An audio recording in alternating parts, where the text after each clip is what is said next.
Okay, so we were talking about divergent boundaries, and this should be the last part of the video we're going to see. I'm sorry again, I'm having to split it up into 3 different videos, but that's okay.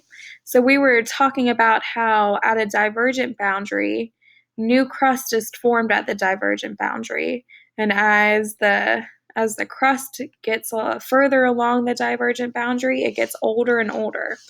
And so if you look at the diagrams, you have a rift valley, and then you have the oceanic crust. So divergent boundaries happen most of the time with oceanic crust. You sometimes can get a continental crust with a rift valley and a divergent boundary, but that's very, very rare. So now we're going to go ahead and look at the last kind of plate boundary. It's called a transform boundary. And this is when a region is a region where 2 tectonic plates are sliding past each other. So they're rubbing up against each other. No crust is created or destroyed when the plates move, and this is where we get earthquakes. So earthquakes happen along transform boundaries. We never get any lava because there's no separation of the plates at this point.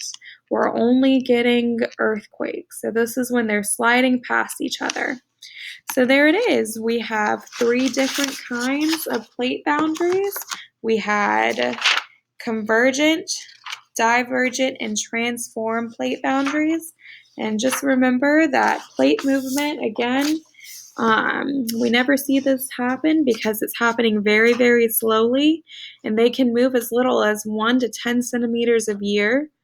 Over millions of years, however, the movement can be very significant.